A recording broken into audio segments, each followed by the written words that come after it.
Bremo ato Peace 104.3 FM Sunni Omaima Yamamoha Ewie kasebo ayensa kano ebradu ayede ebremo na kasebo fi Peace FM so a esign nam okay 101.7 Afenit FM 100.9 yenyina ye wo Ship House Abeka Junction enkran and afi hello 101.5 FM enu so kumase adum afi radio stations ahodo age kasebo yi e wo Ghana eni abrochire peacefmonline.com ne GhanaToday.com and so age kasebo yi pete emobia enya biatie na kasebo e de bramu moma yentie emu nsam a edi akotene ne bi Omampanyi His Excellency Nana Dankwa Akufo-Addo de atodwa se ensentrofo dwumadie ne se obi aye n'adwuma pepepe na yenkan hyese ade ne de uniformity aha na emfa no wono de wonye ne saa kora diverse ne yeye no obi anya ne de na emo ensentrofo benya fa hodie aye adwuma esombo. And those of us in public life, we should be able to take it. I know there's a whole section of the media that is dedicated to the demonization of Nana Akufo-Addo. Speaker of Parliament, what Yamia Wadam Rashebejano no, Right Honorable Alban Bagbin, now what they are to just say, and Rashebejano Ayakrado said 2021 population and housing census no, Wamunso Ebetechri. Honorable Peter Lanchin Tobu, Rashebejani, Ewa, what they are to Ghana Police Service and Nimusa Wamodia, say fist the country protester Bakua, wa free mono, Wambeshe, na Asamna Yashemua, Aquacosiasie. Youth group will be a funny economic fighters league. Wamuso dia tudwa se wo member na wo free mo no enka wo manu ntumu nne entumu china bibie ni honoma ebesi yankwan owo frampo ntimi nsi yankwan oma adwin so a aye omo se omo kunyen ya se bi edi hu bi ebeba abese mo they got it wrong. Alliance for Social Equity and Accountability ASEPA4 now wamuso 170 million judgment debt no a since Ghana komuno efa GPGC judgment debt in ho asem no SSA CID ehwehwem kosiase petitioner yebese CID investigate officials miensa na mamuso na ekofa judgment debt e baaye na enne empomdina kachi yebehwe health segment no na yeyafunu baby edane ne yɛde ho nsɛm nyinaa ɛbɛba ensɛm pii ka wenum ho ne yɛde somo sekasebo ɛwɔ Peace 104.3 FM so wobɛtumi ahwɛ yɛ live wɔ Facebook ɛyɛ Peace 104.3 FM Facebook live ɛyɛ Peace 104.3 FM YouTube ɛyɛ Despite Media madwen hyɛ dodo na mode bɛba na berepɛ mu no yɛbɛkenkan ne nyinaa amamo enwumako a ɛbɔ yɛ chidom nie MTN everywhere you go MTN kyerɛ sɛ Nansen COVID enema mu hinhan kakra no yadwen yese eko enti yasa jeja ye ho enisi ye ne sa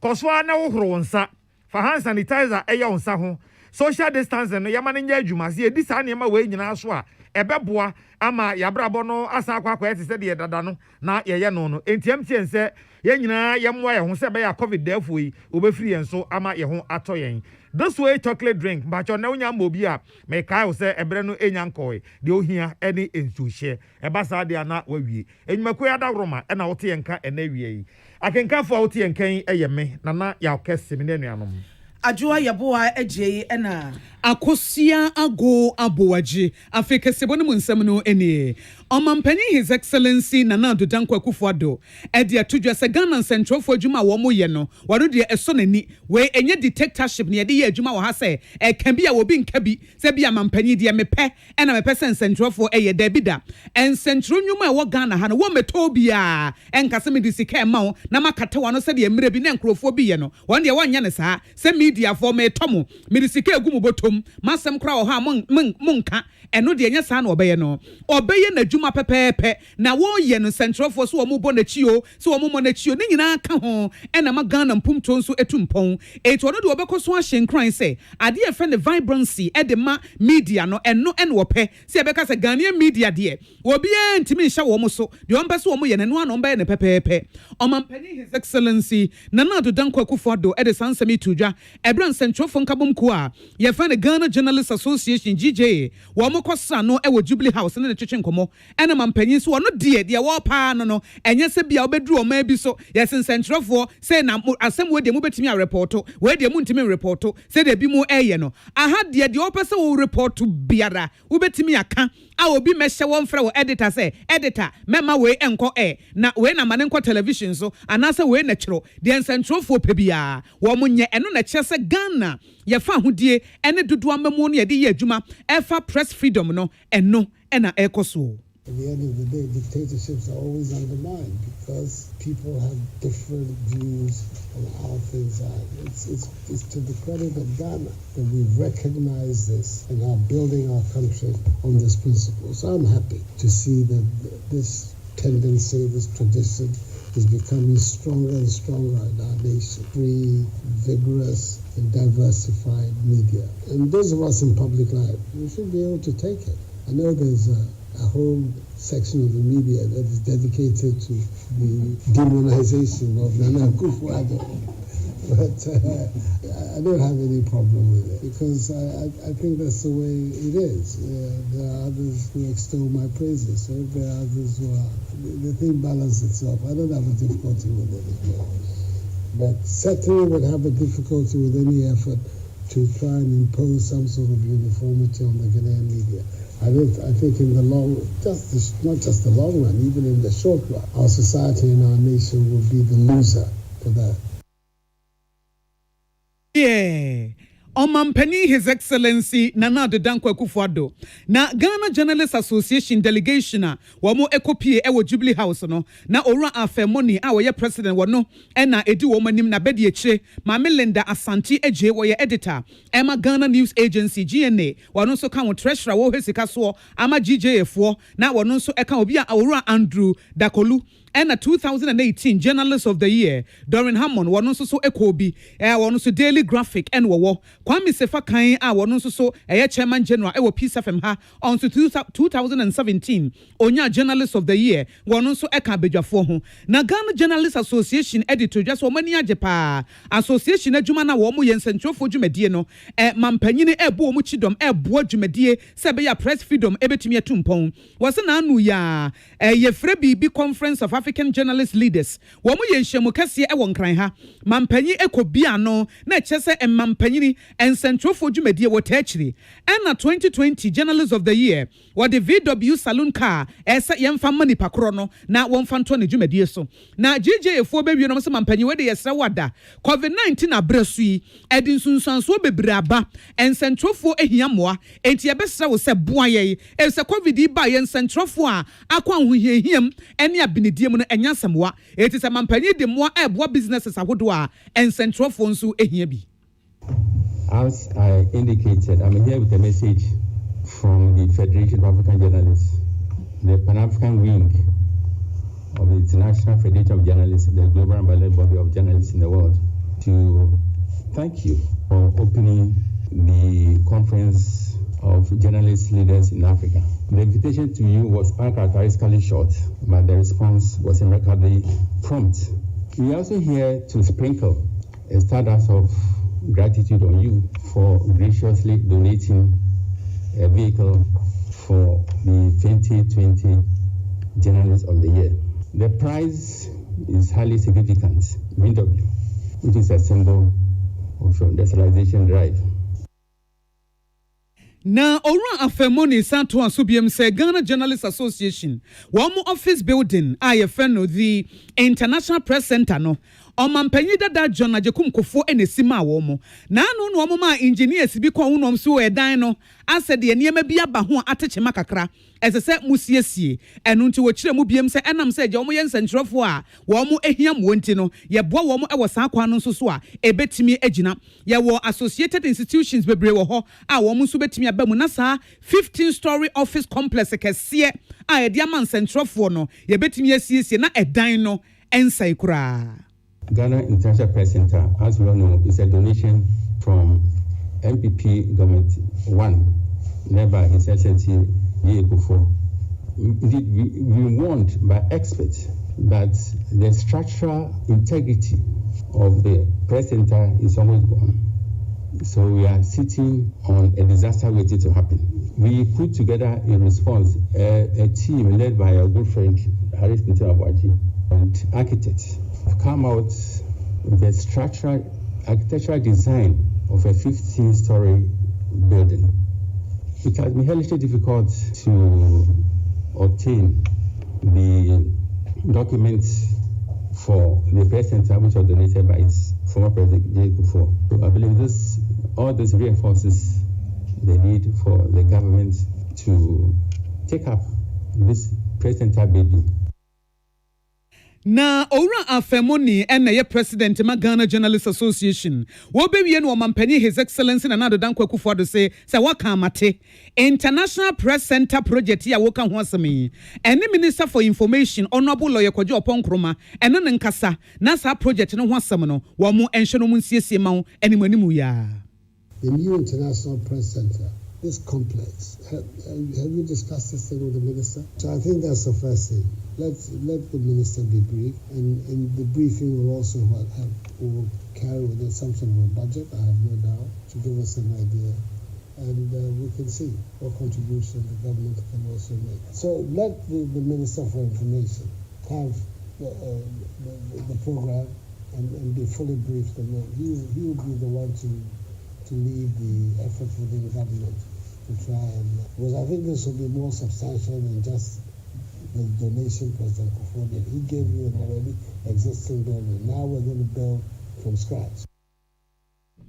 Eni ayati ye eyo mampani His Excellency Nana Dankwa Kufuor amane boyi yensenhro ne wo mampani atena ye oba panana ntri ene debreye. Yatwa ensam no eso Roman Catholic aso mu asofopon ewokuo kese eye Ghana Catholic Bishops Conference omakoye nhyiamu adi nsem bia piedwa omo kasafa nipakan dwumadi a ekoso eye population and housing census a ekoso no ho na de omo di tu dwa nyina ne se omo chia Ghana fo nyina na wase Ghana fo se dwumadi a ekoso no obi amfa ne ho nhyemu bi no omoa manyina entimi enkoso jojo kama se ne oman no epe wase wei eye akwanya kese pa nti obi ama ne ho kwan na kind no ensem a yebisa wo no edoso de na so sese so bia to no bo ase yi ano ema yie etimi eto ayie se ne bishop fo ko no e kire o masem no mo se na anu oda ya bo so mi memu omo ni Christian Council of Ghana eye Christosum fe ko kase wo Ghana e kan bo mo di nsem pie adwa se wo mo hye Ghana fo nyina nkran se enipa ka adwumadi ne hyase a obi ama no kwan obi ammo anya ne famu die ema enkoso jojo wo se sa asem wo di tu dwa no wo sa sisu dua wo timu bio se eyade ehia pa nipa kan dwumadi ehia ma oman bia na emfaso bebre nso ewo so ehia ma oman mu ni nyina mpuntuo ntotoye afemantam bia de mensiri bia de enkronkro ne mpotamo ba bia ti bia no eno so ne yagina ne de ahwe atutu mpuntuo oman no etimi akoso wo se no kra da nchen ya nipa kan dwumadi yi se be boa me ehuru Romanfo dodo a elmo wo oman Ghana mu nes bibia kwaso a empanifo atimi agina so aye wo mo entotoye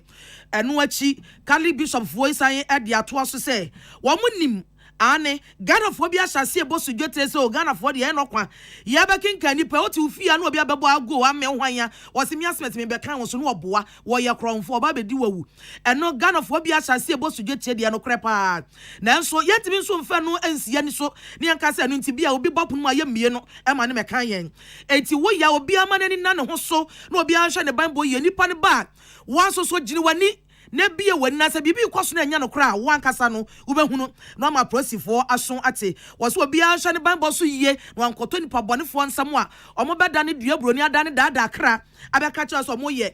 census fo ni bia na so no omo nya bia etu obi ama na ni ena ho yie pa eno achi wo se wo san e de to aso bia o se Ghana ni bia mfa ne ho nhyemu bi ne womoa enyi nsemise ne nyina no efise wei ayadwumadi a aban bia wiase oman bia oman no hunu nipa dodo e womoa no mo gina so edi tutu mpumtuo nsam ene ne amaniama bebrebe o se enye no nko eniama hodo bebre ne enya mfaso afiri mu dwumadi ahodo empumtuo ahodo electoral commission benya mfaso wo mu eniama bebre ne agina so edi nya firi mu a etis wo baso be kan wa esese auto bo ase na onya abotre na oyi nsemise ne nyina ano dwumadi ne timi ko awie papapa wei aye ensam a wode to dwa no panipa oda Catholic Bishops Conference kubatan no ano aye Most Reverend Philip Name en wode ne nsa ehye krata no ase na sa ejapade ene nipa kenkan ya ekoso ewo Ghana na mrahye bedwamu chiame Right Honorable Agban Suma na Kings for Backbone enso de atudwa se Ghana mrashe bedwa no eta chire pampe ehwe se ne be ya ebetimi aboa ama sa census yi akoyie mrashe bedwa mo chiame eka nipaku a ya kan wo mo kane enro abra adwumadie no ehya ase no eho na asem ne se aban behia sankuntabuo fan no na aboa no amena hunu sika ode bebo man no ho bra ekwa abafa so diska no ya adwuma ba bia ode diska no beko ene ade enti wo sre Ghana fo nyina waka cha ne mrashe bedwafo ne se wo sre wo mo ase wo ne omanfo wo abato mpehia so nyina enkasa se be ya wono be hu hia ehia se yede ho be shakin kan mu na aboa ma ban hu nipa dodo wo man no mu ejapade ayewo adwuma nipa no wo mo ye ba bi wo mo tete ene se ne o masetra mu nsem esitie na eba ne sa no a ebeboa ama enema nyina akoyie ede ama oman no enkenkan na sa kenkan yi emfie du entembia ene ye no etimna shebedwa mu chiame right honorable Aban Suma na Kings for Bagben say 1960 70 and 84 2000 2010 nyina ya ye bi e Ghana asei enti enya bibi surunkum bi e betumi akasa aban bi e na de ba e no aka se me amanyoko we mu amemfa me hu hiem ana bibi atesa na ode na futu ade ma Ghana fo nyina ne se ye nyina ye si gyina se e pese o man ye yie dia e na se nwurabafo na akrachefo no o mudu ba bia wo a ma wo ho kwan na ye misa wonsem na fa yi anu nukrem na aboa am ye hunu o man no ye dodo ene ba bia ye de yempuntuo ehwe afei mra hye bedwa mu chiame no a ene ode atudwa se ye obi bia e fe no private members bill na private members bill no ene se nka se ne mra hye bedwa ne te no ansa na mra bi beko ama mra hye bedwafo adwenwen ho no gise firi aban mu no mampani di akọ abo no makọ akọdwenwen ho nanso se ya ye hyehye a wo ye mra hye bedwani a obetimi ede ensusuye bi akọ mra hye bedwam sa kontekro na mra hye bedwafo no dwenwen ho a yetimi agye atum ama aba be ye mra na fe o mampani so de nsa hye ase a aba be ka ye mra ye wo e wo mai ho na nansei na bibi sori ye LGBTQI+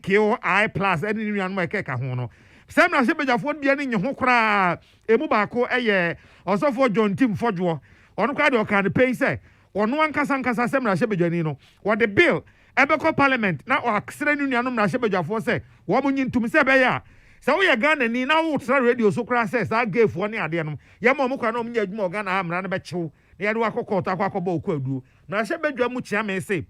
enche kra sa bill no ebeba na LGBTQI ne ho ahwa no yaka wo mo ho asem na nchechemu a ode ma yefa sa asemi ho ye nua Emmanuel Akoli ya osi na mu e wo Ghana mra hye bedwam na owo ho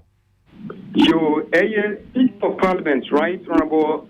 Aban Suma Bagin ede esemi etudwa ene anope webra oye nhyemu bi a osoma hugu ewo omeyimu religious bodies ohia won ne nsifo ewo eha I no ekitufo ene enkremufo won panyimfo ebehia ya speaker anyone etwetwen enkomo they are fellow speakers breakfast forum with religious bodies no neho anase ha ena speaker di tu just say private members bill here coalition of MPs against LGBTQI LGBTQI one account one the private members motion ever na ewo igbege ya si honorable Sam George ni ngwe pram na sebijeni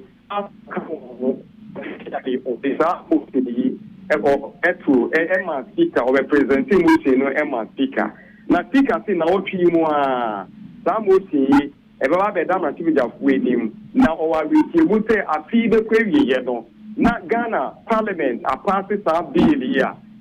private members bill here baba be yemra ye de be kun etia ye gay lesbians ni transgender activities e wo be yibo no e ma ho kwan ma wo mu ni pe ejuma no mo tie nsema right honorable Aban Bagbin e di tuje ni bi activist called Move said in social media a funny person. That the speaker is a funny person. I will continue to be funny to make sure that the right thing is done. I am pro-life and I will continue to be funny to make sure that lives are saved in the world. I will continue to be funny to ensure that this world created by God as a garden of Eden for us to enjoy will continue to be enjoyable by all of us. We will not threaten any person, but we shall also not be threatened. Yenua Emmanuel Akoli ya osi anemu emra shebedwam eno de sansemi ebre yen Brasua when Pakayan and Sensemu. Na Ghana Statistical Service, Penia Wadano, Dr. Peter Techipepra, Ewa Western North, Mantamu, one more year penny ahead of field operations. Na some of the two Johnny say, so about some Potamo Western North one more, any pub been added than Yamanyosem, and was the idea Muye, and Nisha Hefa, one tears your gradientia, ye Kayan in Padua, one my mu and Nipabi, anyway say, Edan Yamanyosem, one year name was Sini Kwame Kontop Watson, our Lot FM na twetwe sanko moye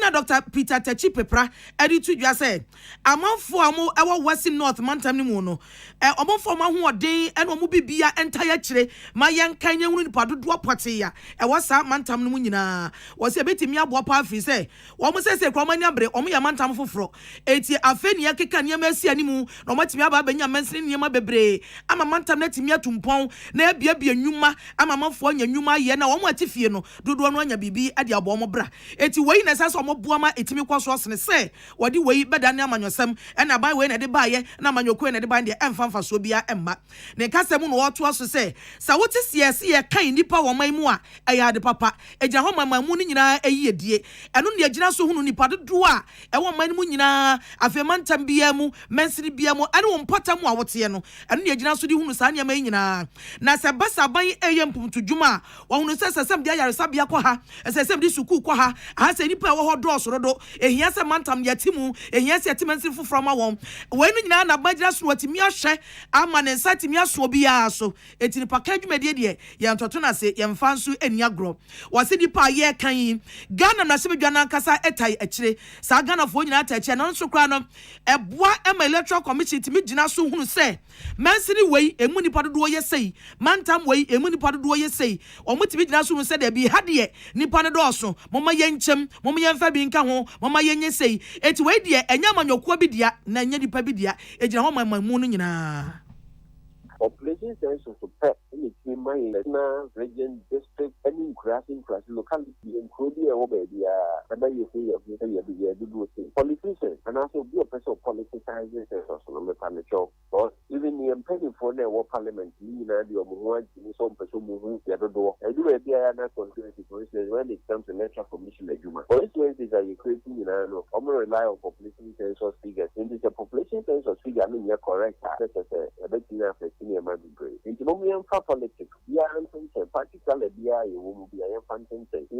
your winter this exercise is a national exercise. I have a boa national development.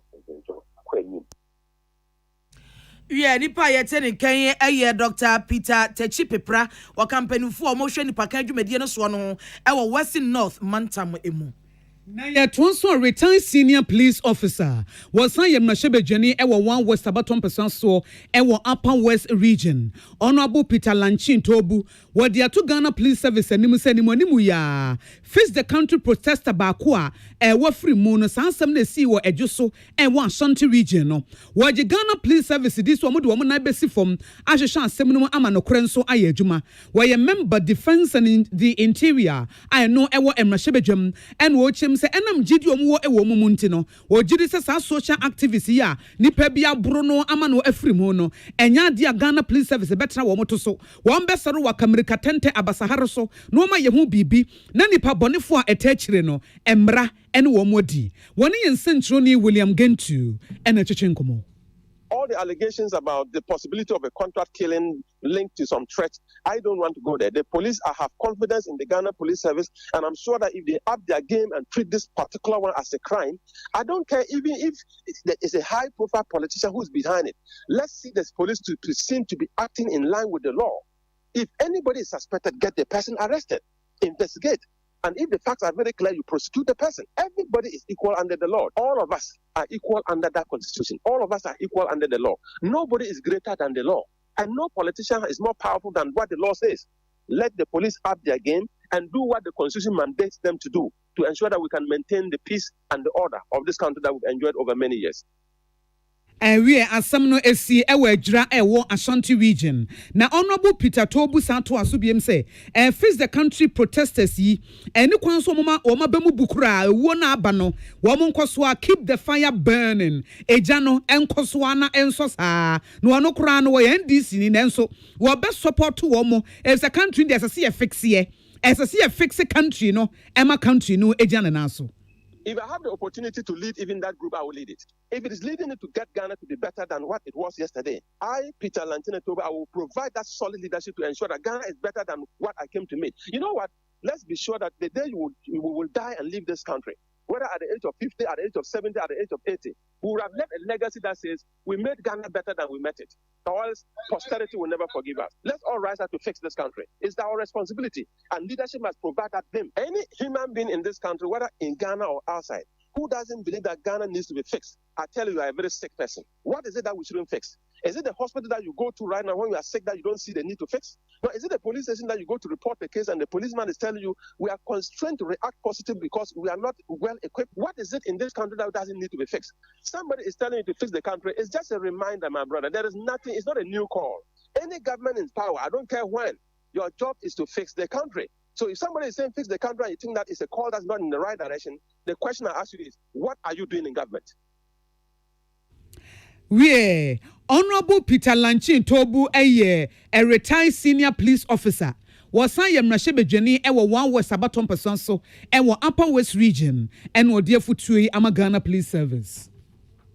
Now William Gentu and the dear money boy Ebreye. Yeah, any other so was ansem no emu sene Ghana fo binom ya te ne dada no abranti ani didi Muhammad Ibrahim ya ne mra ne enase ne na hotedi eye macho kaka ya wo bia na no ode papa wo babo so kasa prese ne be yampuntu beba ade bi nkoyi o man no de ne ne de osore e kasa tia adwura section duma se Seko City e wa santimantem ho no wo nipa bi akoku no ya me ho asem no se aye deja na no ana ma mabunu a omo eye Jira Kronmu no ani abrese a ye no ane se na amre de na ni adin a wo babo so agina no akasa ama yedi atimi aba no ne yakunu yi ene omo so atia agumotere so omo pre atentere ne fi se nipa kro okun no ne de esese ahwehwe no ne ye che no we no omo ne ama ne boni omo no asamoa na twetwe ye ho nkomo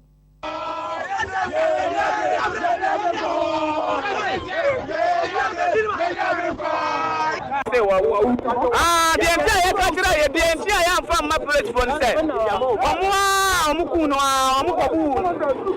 member of parliament,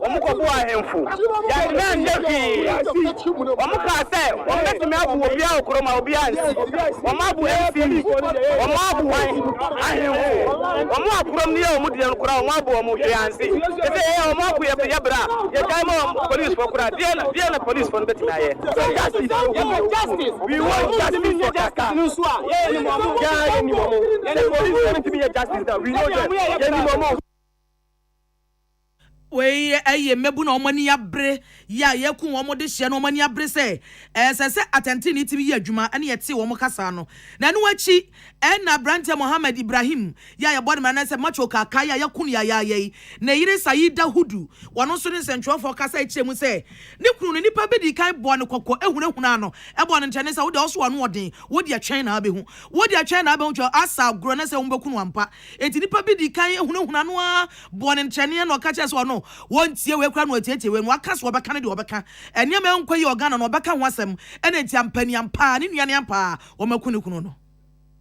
sebi na nyani ye wo bie ni pono nti wo bie pono na wa ho se enye aponchi na nipa na ya wo ho no na be friend nti wo be friend no na ye ko hwe ya onu na da ho no ya bru na moje tu no sa na ejin ba hospital dua mienu bi egu ho dua na mo di fi no nti wo bie pono na mo dwane ye ja dua no ho no esusundie se mi ku Omuka efse dan wo pie ekura ba efe na oba mama ni se wakọ base na oni bribe enya kasa na brani aka kire se obe na mka kire se na no ye no onjai enya sa mmeku nu kwa makasa sa ntina di awajai na sa besin party nti so no ompe wakofa gift side nti omusu omumpe se onko gift side no ompe se omba omu side nti onu su si gift na no penti nti no mu ye ni sa nipa ye tene ka sei eye macho kaka ya nipa bia kunu ne yire Saida Hudu je so ja okunafo ne emma makomako enum ewakire na eye kaka yi wokaku eye Economic Fighters League no ho woka ho bi omo no mani abria wo boss dwache se niam nkoyi oman mu eti yam fixe oman no oka ho bi na sa ekuo no nso ababonte aye mabunu kuo wo ma babonte de betu dwa se o mate asemasie nyina se omo ankasa nua Ibrahim ya bon mane se kaka ne yakunu da so mo kasi sudua se nyade a ewe ebehu ebebo mu hu empusu omo emomo ntenna enya do mo bejaye de omo ye na no no beye ombebo da wura pria kopem se omane niam nkoyi no ye de betutu yie e de ama oman Ghana wasi ewo aba ne de enne emfa ehu emra na emom aso mu nkrakra mo ma hoden yi atokwa no krampo de afei no mo ba be kono dodo wasi fix the country yi ayobo ho dawre abrante no odi mu akotre pa no na no odin obobo so di animu na wo yade achia ne yakunu wasi nipa bi ni so mu kunu na mo de hu ato omo so na so de enya de ebeye adwuma okyeremu a eye enura da dua ya na wrehusemi siye ya ka kire ne kokonfo no che eye gi ye gu so hwa ne yare na krana na ogyemu a wantimi ansori biom wo kyesa asemi akodi aprosifo nsem ya aprosifo gu so a wo mo ahwehwemu na se na yire ne ka no na nipa bia di ka bɔ ne ntrene se kaka gya wo ye no o macho kaka gya ne bekun o gya ne bekun asagro ena mpanyampa omodi osia yoyo yo makunu ya no wei ama brantie Ernesto Yeboa ye Economic Fighters League ko no di mu akotene no woni ana mo sini William Gentu atwetwe enkomo asa kesi sudua se ku omakun kaka ne de empusu omokura de omo ye na no ano beto aso no maye bibie ni honoma ebesi yankwan owo krampo ntimi nsi yankwan oma adwin so a aye omo se omo kunyen ya sebi edi hu bi ebeba abese mu they got it wrong because a fake na ma ye ni apre ye hu se there be oman na no kra ni nyame anim enti any fixed nation biana will not have issues of its citizens seeking to demonstrate. If I didn't know whether will be a training and was a idea with him. If I didn't know Muhan Muse under a human rights president, Fanhudi Ebini Hanmuse, and Yadia Betnasi, we are going to fight till the last drop of our blood. Eye Ora Ernesto Yeboa ene yetene kasa na nwachi wasi Economic Fighters League kwei wo mo mani ade pa wo mo nya bayira bere wa na adwo wo masam odin eti wo so matwene pa sa asem ya kokosu ya yekom nipa ya wo mo betwa ho letter e di akwakoma Amnesty International wo mo ya mansem ku a wo pre atentere ne Shraj wo Ghana ha ya so mo di bi bema wo mo di bi ma IGP ye di bema obi anim so ye ku anankurankura wo kasa no pre nipa fa ho de bia no wo betwa ho letter we are dispatching letters to many human rights organizations, UNHCR, Amnesty International, the letters need be your friend is a Commission for Human Rights and Administrative Justice Strateg, IGP Nankasa, so Koko 7 a letter. In the coming days, we would announce a number of events to uphold the good name yenua ne yadamfo kaka eja atowono asensote emaye na nkranse emaye na we are not going to sit down. We are going to ensure that the assembly legal team in Okasi are also preparing their brief. We are not going to leave it hanging. We nipa yetene ka say Ora Ernesto Yeboa ye Economic Fighters League ko no di mu akotene no na okasa ye na sa brantie Ibrahim Mohammed adodo na afa no macho kakai na sem yi aho ena na busuafo nso kire se wei omo nkwa ne tintin bia omo nim se aban krache pani owo adwira Honorable Salisu Bamba omo tete omo ni na omo tete omo nsa tete ebesi MC so esan se Ibrahim Mohammed tia se na MC ne nya adwene kra ena MC no so kra bo no hu se obo ne training ka chen se adenti na ade nipa wuti wiase awo adwira ha sei wonka asem papa mfa adwira ho da bia jesa asem bone nko a na obeka ede afa adwira ho na sa suban na nya suban apagyae wanya ya betwa squad amawo omse MC no ka sa asem wei kire macho kaka enti wo mo no omte se kaka ahwere ne nkwa saa no anye wo nwanwa omde omani nyina asi so se positive ye nhwemu ni ye omba hu se MC no obenim kratch no wo no bi pa onim ho bi na kratch no ni nua awudu sani eno ne ye nua pious beidu bansen etwetwe nkomo e wo sasemi eho I say, I am for no account you from down. Family near Koi, Emma Bibia to D. Why should you people attack us again? Simply because they are mentioning MCD. Why? Yen you make point black video say the MCE have sent for his life. So yen cuts yen notice our point and say Bibia Tuna MC anyone in Saum. Now or no all kind of life essay or no within the life either sacrifice someone. You open beyond 1 year, but you will stop today, you will stop tomorrow. And nothing. But the MC in say or no only assembly come 1 PM no fan call in the court of law. No or no kakano 1 PM. The video is live on Facebook when he was attacked by the arm of the MC. The video was out. DNA fast. Obia one to single day. I'm the catching radio station. I say, baby, comment say, me and Yami the Miss Mom, me mean Sabia min come for about 3 good weeks. Nothing happened. So now BBC say, who is to blame? Why never blame? Meanwhile, you sent for his life. DNA say, one baby point in it. They say the family want the MC to be responsible. It should be immediately arrested or it should be brought to court, to the court of law. Then a bear who say nothing has happened. But the MC, and answer question on this. We will never agree. So that is our issue now. So far as he has threatened him, then he should be cautioned. Na sabrantie no wuo no de e free asante mantemu post atena e ba ne say one match nipa mienu a osusu se obetimi aboa posi ewo enhwemu eho na ebra owura awudu sani ya wo ye krachi nua e ka asemi che ye nua pious be du bansen no wa mananso ho a pious frɛ MC frɛ no wamfa ya testing the message kraka che ne so boy dey tu so nie e dey asa na abeka fa ho enso so a eho nyia no ama enti enua yi ene MPP amanyoko no kasamafo ewo adwura etwetwe nkomo Musa Said e ma ono so kan say sa asema nkofo yi kan enyina so ba ku sempu enim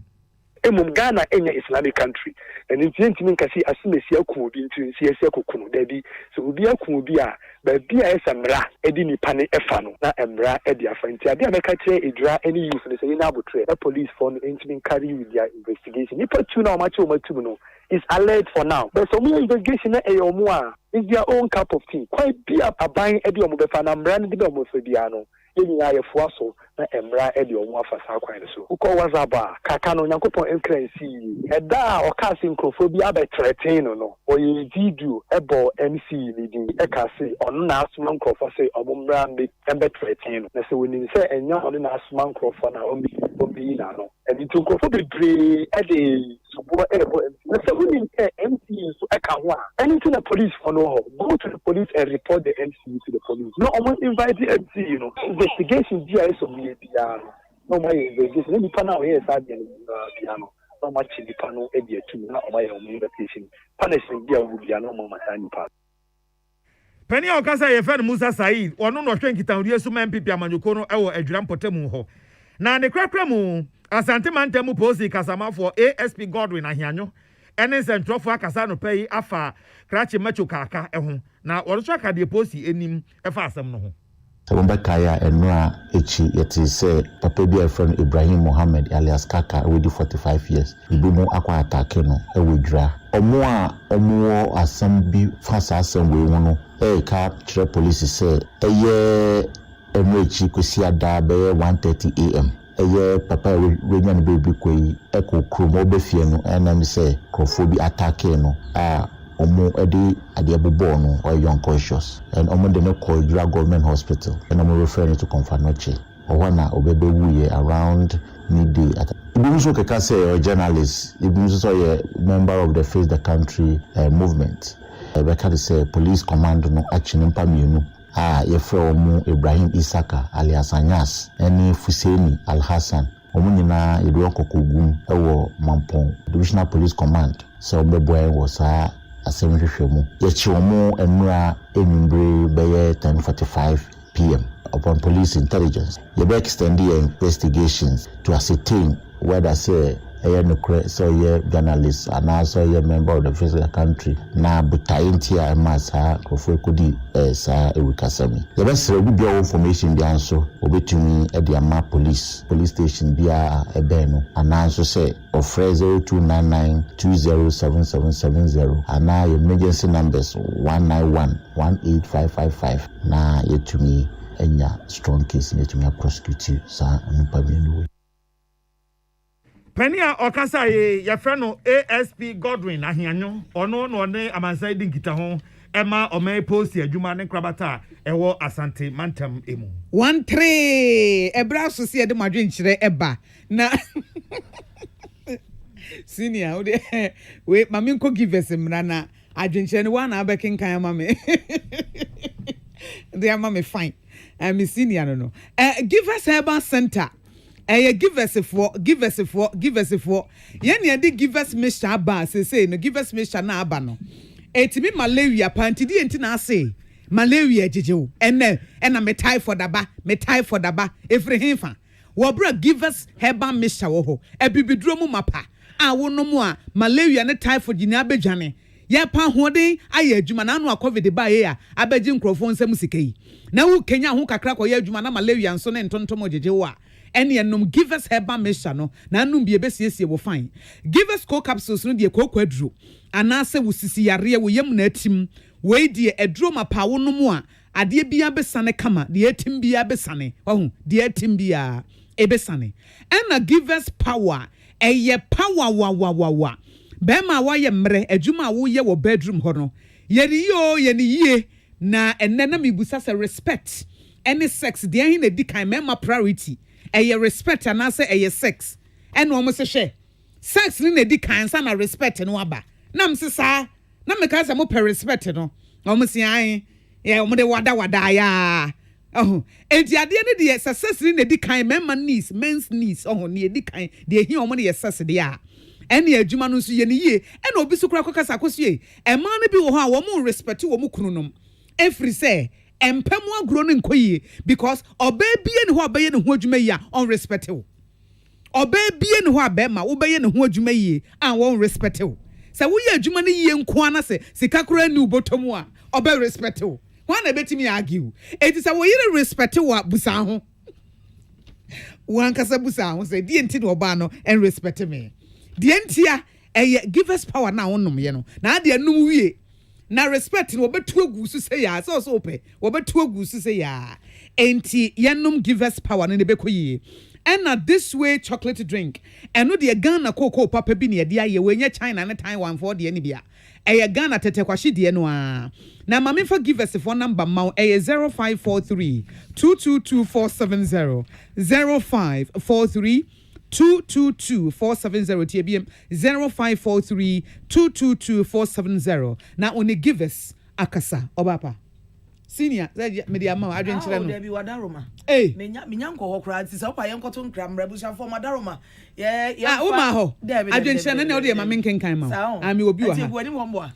Na abrantie bi de wo message bi abanti akan wo de ne ka ho. Na wa onokra ne wa onokra ne de na dikan wa ha wa twere bebre. Wa de ababe nana de kabo anakabo. Be enye kabobo mumu. Edini esen. KABBOL. Kabo. Kabo wa ho. Da kan no araka me nko. Wasu oba pa akosu ago aboaje na onyem ana. Na we fa news no ho be. Ana me kru ne ho. Na me hwe wanimu a na oba anyem nanim ne yede hwe. Me hwe asa wonyem. Hallelujah. Wasade hallelujah to aso. Nyame nhyira. Nana Kabo. Ada me no na hye me bedroom ho. Me dase wadwenkyere. Na akis me se hwe be kwai. Eno no nso edi abasa Ghana foi. Some mo se for more for nana. Mo for more for nana no so hu de yekoso. Mo hu de aye. Ye che military regime ene ye wo mu no. For more for nana. Samwate na wo moni no. Na no wusu OPD sunyane ene still ye here education pa efa 2021 population and housing census say be betimi aye ne yi na koyo dan ye bo etafa ne koyo so na yawo na game ben na political parties yi wo mu play ni sa no judgment debt NDC NPP any adia eno so ene say Fantastic Wilberforce says she asanwe so no say believe we say Ghana is the second most peaceful country in Africa. We shed the air course ya will be efurimu ya. And of Hussein is Sally Fukaso Zongo say please no. One more arrest you be woku abrante no wadwira ho no na emra eni nipa no eni. Na Agnes Kukua obene wa soya or say adwo ye boa why you fresh papa we too much koyi enna oga wuli nso dia base mo amoye unnecessary noise ni dede hunu no mo nya face we say mo fix mo attitude mo fix mo attitude na mo tua mo tax no na mo ye ne esasa mo ya Ghana betimi akonanim enna Kofi Sami JB nso dia base wo di frɛ ma kurom ne ba we say Ghana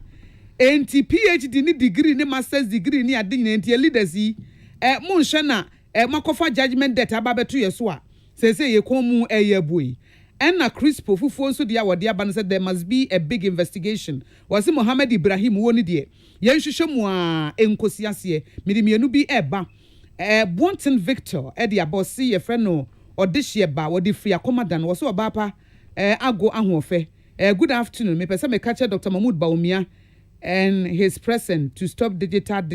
we was man penya be die che jai digital no so hu jade wo ye no enna money me re or say yemfa technology and advance technical schools ye ne sai betimi aboa na edemfa so de bia aba enna nana Efia Van Dam and also you look nice akosia me dance etina we your man for adwenchire ni bi we abusia for madar mo gusu amutie kasebo free peace FM so ye dani wa akwato nkra nche kra besan ba na ya beto aso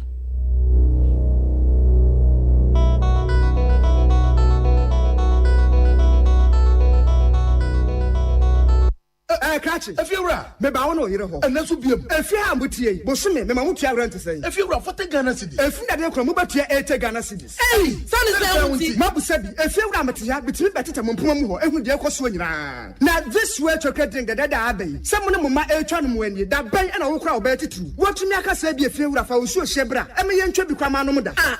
A Jeffy Ras, I would your book. If you're a very wood to your knee, if you're a very water, this way chocolate drink for fufu you swa a good yomi yet and as if 1 year I got to a team on my if you're a wootry or wootry ya bro aday now this was a good drink no sugar and num sugar wom and then once one was so and you here any so she now and opabia me so sugar kapum de be fa manim ho e hwe say bia mo ba fra me ate this so sachet ba kumpo egu mo atwati amama no no mo bi da if you're asade ye nye if you're a beni fufu valanda so a wodi buai ye say ya umuna wodi kutukum ye koto this way chocolate drink so if you were in your debut, sir, we shall see. Actually, FGA, Aji, a JD in Kratoi Atum. So I come out with a show, and I bought Periperi, the Bronican hardware one. At the end of the say, that's how young sweat to swear. Woba packing a farmer, Martin's liver salt, a chakway and tem, as she and Shagu glass more at a Martin's liver salt, no back one, no dear goom. Uber who say a glass in the moon. Now one no. Martin's liver salt,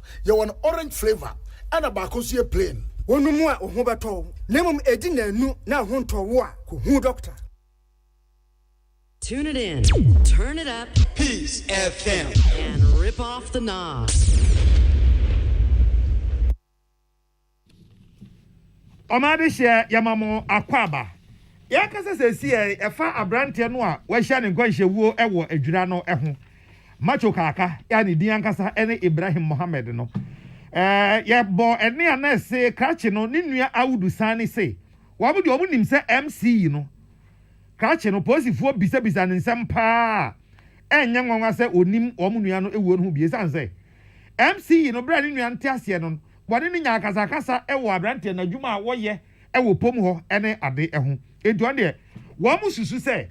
MC no suppose obi ene no akasa de a ene ono ana esese wo mo efre no. MC ato nkra so obekasa sesi aso ye bono a enye yie enti ye bekoda chimbi ase yenya MC a ye ne no ebekasa ede afa saa ensemi eho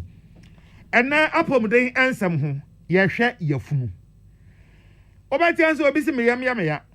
ena mami o mafukura ya meya ene ho nsem a etete saa na eno na ye nua ba Gladys Boachi ene obisa medical officer o ye adwuma e wo kolebu aban ya asabia say yafunu ankasa no etisen send nyamisi boy yefunu ena edian ena eye na Dr. Henry Kusi Apia kire say yefunu na nkasa no nyame ye ne te se boto ya ewo ho a eno dasani edidi a ekokogu mu yefunu ye enema bebre na wo chechire mu ahire ye nua bai wo yefunu na nipa yefunu no wo nipa emfunuma no soro ho no ensa bankum ho yefunu no ayete se boto se the initial capacity volume no best 1.5 liters nanso se aduane etom ana ensuo komu ana bibi komu a etumi kese about 50 times se de be ya betumi accommodate enyoma na ebeba betom no se udidi na aduane na efa o minimum obo ho no tube bibi wo ho a yefe no esophagus aduane femu na afede akwakoto oyefun ni mu yefun ni mu no aduane na etna ho for between 3 to 6 hours don hwere mi ensa ekọ nsia mu no ni nyina gina aduane kora nipa ni di ye no se containing protein anase anwa fata ana eche ewo yefun ni mu ansa na atoa so akọ duodenum no but se nsuo vitamins ana se carbohydrate yana enche pi ewo yefun ni mu no na enuachi Dr. Kusi Apia kire say yefunu no adwuma a waye bie eni se udidi a eho da duane no kokoguo na aduane no okra no bretie bi mu na fe afefa wonsunu mu aye na adwuma esese waye nyina na yefunu no eniama bi wo mu a se udidi na ekokogu mu a ehwie de gu aduane no so ansa na aduane na hyase aye na adwuma yentie se ne no so ochechire mu faaye se yedi aduane na se ekoto yefunu mu na yefunu enya mre store aduane no for between 3 to 6 hours ehoho no ewo mu a na a contract kakra na a mix aduane na ewo yefunu mu no e contract sa so na eboa ma enyoma bi a yefunu produce ba ko yefe no acid hydrochloric acid ana esa so produce enzymes ni ye enyoma bi a eboa ma ebubu enyoma na ewo aduane mu no ebubu mu nkete especially say aduane no contain proteins na pendodo no ni bubu mu no estati wo yefun mu se we ni wie na afide aduane no move from stomach no akọ every baby duodenum intestines ni mu na mesi su dia se nipa no di aduane se anase onum nsuo a anase some vitamins bi ana nipa no nom ensa na ne efa ekọ mujani mu onde na entoa so enko intestines ni mu no se aduane enni yefun ni mu na etumi produce bibi ema ne kọ adwene mu ema wonya atenka bi se ekomedeo saa so na se nipa udidi na se aduane no woyefun fulla eno so sende bibi kọ adwene mu nipa no wonya atenka bi se aduane ne medi ama yefun no ahye na Dr. Kusi Apia san chirechire mu enema a etimi ha yefunu no bi yare ahodo pi na etumi ye yefun no common ones ne ye enyoma ya yefun no egusu eye na dwuma no semidi kan kase na produce acid se acid no ne production ne kosoro a eno so tumi ha yefun na nkasa etumi ma ekuro eba yefun ni mu etede so na ya na yesi nipa nanya peptic ulcer no etede so a nipa ne tumi nya infection se enyane a ediko yemu no ene nsu ediko mu no se moamoa nketenkete bi wo mu a etumi cause infection ewo yefun ni mu no saa so na worms etumi kọ na ebi akọ affect nipa no yefun no yare bi te se cancer of the stomach and so etumi ka yefun no penina yare no ekasa yefe no Dr. Henry Kusi Apia oya adwuma ewo kolebu aban ya asabia yefun na fe ni aba ho yabetu abo ase e de microscope na si hu ne ahwe no mako niema a eyo hawa etimi ema yefunu nya adwuma se ne esi etie na ensem nyina ye nua ba Gladys Boache ene boaboa no ema ye afeyatwa ensem so abansuafo a wo hwe enwuma ene adansie ho nsem so eye honorable Francis Asenso Boache wodi nsem bia tudwa se pania woda KMA eye kwase kropon bedwa no ano no eden bia yesiasi nsuo akwamu bia wo muntumu se na be ya ensuyiri ya na no asiye ya akun ni pansie osesen ne bi ensan emesi bio wase obi a wasi dan ede asi nsuo kwamu afede wabo apata wodi container ba bi obi ni bibia si bia kwase krodua ni mu a eka ho bie ene ma asuyire ne ba no se ye nyina afiri wonom wose se wo hwe ahunu se edan ye sisi miamia ensem fata no edi mu akotene pa na momonya no nko mom no kwasem nie wo mo so atopia ota rubber edi wira shada kari bola finifi anajo no wa hwa hwa no oto agobi afikire wo mo so de ne ka ho bi pa fi se bonka wo do ya ye fa sisi intention ne to na tatai enya gwata emfam nko enti sa ne ma mienu ena e ha adwene pa wose sese no mo nko kumasi edwom afa ba bi e hyen agina ba bi biara obi di dan asie wodi container wodi table wodi apata sia asi nsuo kwan bia yenyi mfiri wonom wose okan a saa da na bro ha sa 300 ene ya kire yenyi nyina mfiri wonom emakumasefo eho entimi nto wom enti wodi atokumasi pani a woda ke emia no onabo osasi be antwanu se ma wo nsuo mo nsuo bia nso anim ba bia obi asi dan si nsuo kwan mo bia no enwanu ya wonyi mfiri wonom ema yie entimi anto ayie wode sansem yi atu dwabra wobesi ko apro ewo asante mantamu mi free bantima ho ne wo metete mi hu se nsuo yiri hoda enso afi nsuo to yiri ye kohwe mu se efin pa na hye market na se di nsuo no nya ba bi mfa ti mesre na ne kufu ado aban bae 450 million cedis ene de akɔhye drains a yeyem se de be a ye de ebesi flooding nsuo yiri ho kwan na ye de investment we nyina ekom na se yen so no yen hu se yen so ye wa asede a ye se ye enti the make can say I'm charging the city authorities led by the mayor dan bia si nsuo mu bia no yembungu enye sa yeti ha na that could be the nsuo ayida fa nyina ripa yetene kasei yabansoafo hwe enwuma ne adansie wonsem honorable Francis Asenso Boache wono asoso na yem na hye badwani hwe bantema wode sansem etu dwabra na one anamu sini Samson Kwame Nyameche twetwe enkomo Ghana Insurance Association womo eda campaign bi dia wode behwe ekwan so kosakose adwuma so e Ghana asei na za campaign ni nyina de omani sisuo ne se ahonhyeso a yenya no ekwan so no ekum nipa dodo enti kwa be na yebefa so na yesi ano na num no oto nsa ede efre post adwuma no fa ehwe ekwan so kosakose penina woda entity ne nhwemu ano ema sa atran no DSP Alexander Oben ema okokasa ase na asem ne se afi every January bosumi edi kan ne de di kan no a ekoka May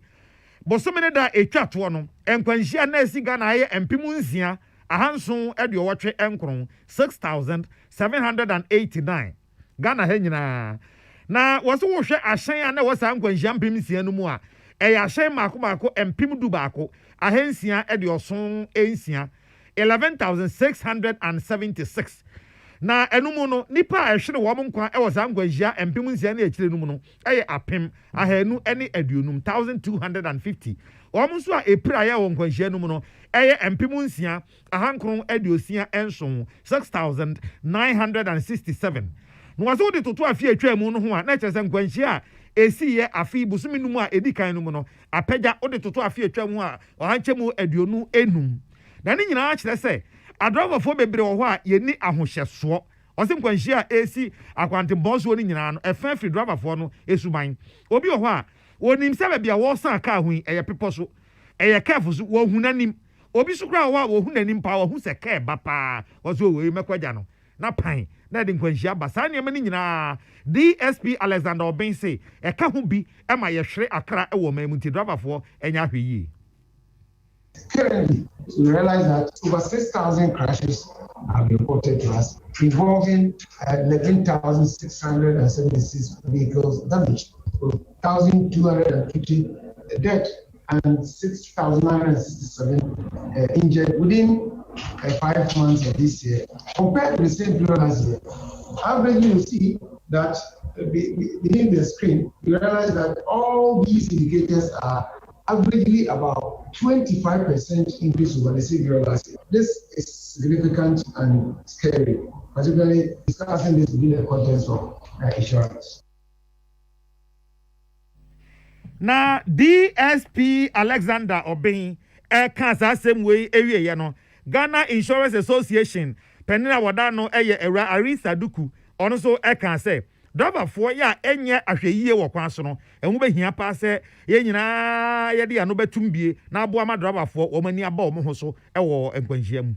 As insurers, we will continue to provide the financial protection that we feel more compelled to change in our little way the safety on our roads as we add our voice to this cause. This is the essence of the GI's campaign against indiscipline and reckless driving on our roads. The campaign in itself is a clarion call to UT to no longer stand by and allow these drivers to continue to perpetuate deaths on our roads, pain in our hearts, and wreak havoc to the future of our people. Hand in hand, we can overcome the menace of reckless driving. We must avoid distractions when driving, including mobile phone usage, WhatsApp messages, and text.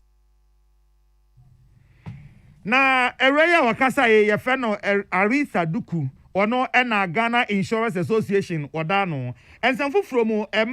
domfrefo MPP amanyuko no domfrefo era same awukusu de ato Ghana maburu anim se eye no kre COVID ba ye e de ahocha bre wiase nyina nanso nipa bi no wo ho antete na wo mo age no tese one way wo de ne ye hwe ka de oso onim no ho a enye yie na COVID ye ba wiase a kire nipa nyina se wonam no enema dandan na nkanka se wo ye babu na ese otimi transe hwe se oman no ankasa no omampani no odi anim ne na ban no ehene na wo mo ede emaburu nsem efa ana hene no mo de nnwuma sem efa enti se wodi saade no hu nkan a na wakɔgye ntete ya bɛboa ama ebre kɔ nanim ne nyinaa no wobenya adwuma ayɛ afei maburu no bi wɔ nso so a wɔno no bi a mmoa kakra bi no ohia wode ma no a obetumi adandrani ama no ayɛyie obi nso so wɔ hɔ a wɔn de daa jikodi no ɛno na ɛyɛ ne dɛ jikodi ɛyɛ ne dɛ nti no ɔmpɛ so ɔbɛyɛ adwuma na ebra so sɛ emabunu esua bibi ɛka de ɔmakɔ skul akɔkɔ sua no ho sɛ ɛbɛyɛ a sɛ bre dane sɛ deɛ kora no a woyɛ babunu a wobɛnya bibi ayɛ Sami Auku ya ofre doma MPP amanyuko ndi nsɛm itudwa e okukuro ko dwumadie so ene anopɛ. COVID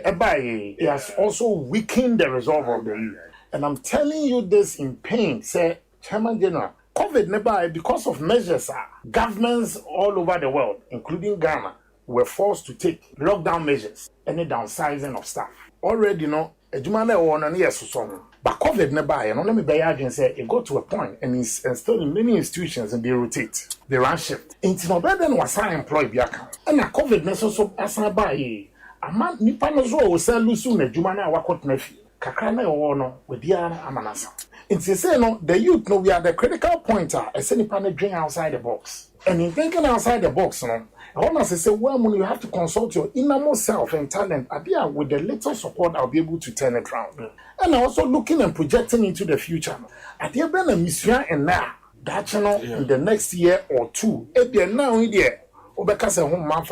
if you take some projection into the future, Sami Auku and a Fredom Emma MPP amanyuko kokro dwumadie no de sansemi atudwa enanope. Magin chira ye Debra Mono e Givers Herbal Center for ne boye chidom. Wo mo na de Givers Herbal mesha bejan so malaria ne typhoid no e to asientime nkasa me typhoid aba na typhoid tieti amfa ahodie so. And na Givers co capsules ne ye co kwadro nti wusisi anansa wo yemu atimu. Na Givers power no de sexual power and e Debra wo nti ne de na respect no wonya ne say ya ne ye tugu so say ya. E ti Givers for frɛ wɔ mo 0543 222470 0543 222470. This way chocolate drink Ghana cocoa any idea ye anopa bia wonya binum ekoye numre kra ukodru fi a wo pese obedi dia ma ye funa ekutu a openso de de bi ananso hie bi ananso nyuna de wona no a wa men na wada enti ade enche no bo se cholesterol bi ani ba bi a wo na okro no enti this way chocolate drink enoa eni ekura mu nana yomo ena adwenkyere no wo mu so yemu yo say na adwenkyere na si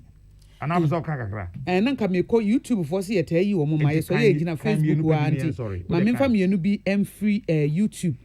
despite media na memfa emra nana kwame opasco was nana kwame opasco nsa was sakoso in fact we are still not in normal times enti nose and face mask na yenhye se de be bebo ama bambo ho nsem akoyie edi ama ye fantastic Wilberforce some say wo de ne ba first one no Midday aba ena Kate Adiza anyi o si na ya ha se ne kotoko match no e say ugina say me gina say say I ya hye wo ho asem bi kan enti nana we de adwenkyerɛ no ano wɔn toto ma wɔn ho wɔ ha bra jagos nsawam ɛna ɔso ɔmampani his excellency na nadoda nkwakufoɔ de wɔtie yɛ paa wɔse wɔn hwɛ na wɔnyɛ biribi ɛmfa judgment debt no ɛho asɛm a aba enti yɛnu Ebenezer Okransi Peace FM ɛyɛ the best nana ya kɛse mene anuanom adwoa yɛboa agye ɛna akosua ago aboagye na MTN for wɔn adawroma ɛna wɔn boa ma yɛde kaseɛ boy ebrɛ mu MTN sɛ me aso nte sɛ nose and face mask no ɛyɛ ahyɛ alcohol based sanitizers na wode afa wo nsa ho na aboa social distancing na wode ayɛ adwuma efi sɛ COVID-19 na aro ne yɛsi Indian variant bi asan ba etie nyinaa yɛ me na wɔsa aboa wɔwɔ na ɛmoa nhyehyɛ we nyinaa MTN for ɛna wɔn se we are not in normal times na so yɛde ho sisi a ɛmfa so de kɛseɛ ɛbɛba sɛ wokɔ one more push africa.com a wobenya nsɛmfo no nyinaa bi ɛyɛ this way chocolate drink nso ɛne yɛbɛdom nti wode MTN network ne yɛ adwuma no na wonnom this way no nso bi na bibia nso ɛtumi akɔnkan kama na anumre yi abrabɔpa dwumadie yɛbɛdi nkɔmmɔ ɛde afa yɛdi sa nkɔmmɔ no ɛma adeɛ yɛde mɛma adeɛ no toa so yɛka sɛ bɛma a ɔyɛ nyansafo a wɔne hwan characteristics attribute attitude deɛ na wobɛtumi aka sɛ bɛma wɔ die wɔyɛ nyansafo na ani bi nso a ɛbɛɛdɛ nso watumi anya bi eti ene abrabapa no nsia kase ebo ne ba wie ya meni abedwafo ebetena se nana yadama se amamumo aniti a adehye Mickey a triple darling tune it in turn it up